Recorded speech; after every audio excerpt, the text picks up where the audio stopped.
satellite pictures, etc., which came out, and which we could see the actual position, what was going on in the ground. पूरे nation को China को बोलना पड़ेगा या तो treaty करो, एग्रीमेंट करो या boycott. The country must be kept in the picture about what is actually going on. 2020 तक we have not lost one man to Chinese engagement. China और पाकिस्तान एक हो गए हैं और कोई भी युद्ध होगा वो एक से नहीं होगा, दोनों से होगा. तो देश का बहुत बड़ा नुकसान होने वाला है. India is now extremely vulnerable. I don't just have respect for you, I also have love and affection for you.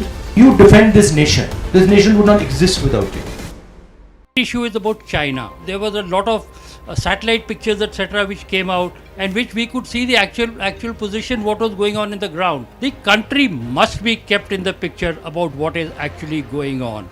On December the 9th, in Arunachal Pradesh's Tawang sector, Chinese soldiers entered into Indian territory with a clear bid to alter the status quo.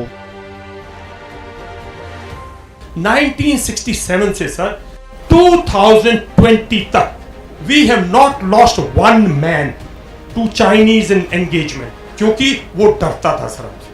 20 Indian soldiers were killed in action as a result of the physical skirmish with Chinese troops. जितनी China की sir agreements है सबको उनको exploit करता है.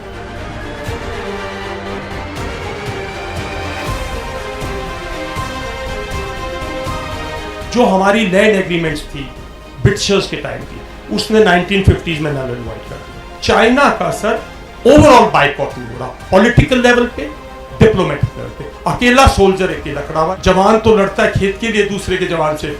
पूरे nation को China को बोलना पड़ेगा या तो ट्रीटी करो, एग्रीमेंट करो या बाइकआउट. जो हमारा हिंदुस्तान का देश है उसकी बॉर्डर की सिचुएशन इंटरनेशनल सिचुएशन से लिंक्ड है. बॉर्डर की सिचुएशन ट्रांसफॉर्म हो गई. सच्चाई ये है कि चाइना ने हिंदुस्तान के 2000 स्क्वायर किलोमीटर लद्दाख में जमीन छीन ली है. वो हिंदुस्तान के बॉर्डर के अंदर बैठे हुए हैं. प्रधानमंत्री ने देश को झूठ बोला कि कोई अंदर नहीं आया. मैं आपको आश्वस्त कर रहा हूं, न वहां कोई हमारी सीमा में घुस आया है, न ही हमारी कोई पोस्ट किसी दूसरे के कब्जे में है. चाइना हमारी टेरिटरी, हमारी जमीन के अंदर आज भी बैठा हुआ है.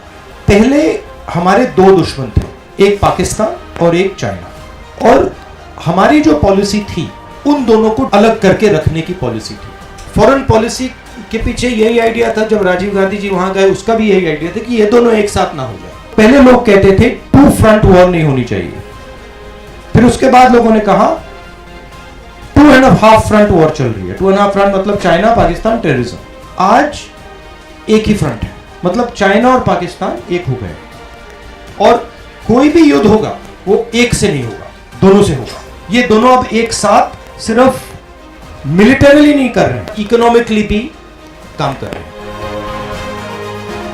बेल्ट एंड रोड है, ग्वादर है, वो चाइना के लिए बहुत जरूरी हो गया है. जो चाइनीज इकोनॉमिक सिस्टम है वो टेक्नोलॉजिकली, फाइनेंशियली बहुत तेजी से बढ़ रहा है. हमारा जो इकोनॉमिक सिस्टम है 2014 के बाद स्लो डाउन कर गया है. हमारे देश के अंदर डिस्टर्बेंस है, लड़ाई झगड़ा है, कंफ्यूजन है, नफरत है. हमारी माइंडसेट अभी भी 2.5 फ्रंट वॉर की माइंडसेट है. हमारी माइंडसेट जॉइंट ऑपरेबिलिटी की नहीं है. हमारी माइंडसेट साइबर वॉरफेयर की नहीं है. India is now extremely vulnerable.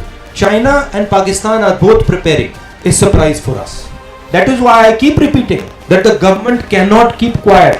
जो बॉर्डर पे हुआ है सरकार को पूरे देश को बताना चाहिए, और जो भी एक्शन हमें लेना है हमें आज शुरू करना है. एक्चुअली हमें एक्शन 5 साल पहले शुरू करना था, वो हमने किया नहीं. अगर हमने ये जल्दी से जल्दी एक्शन नहीं लिया तो देश का बहुत बड़ा नुकसान होने वाला है. And I am extremely concerned about what is happening on the border in Arunachal, what is happening on the border in Ladakh, and I think Galwan and Doklam are linked and they are part of a Chinese strategy to sooner or later hit us jointly with Pakistan. I don't just have respect for you, I also have love and affection for you. You defend this nation. This nation would not exist without you.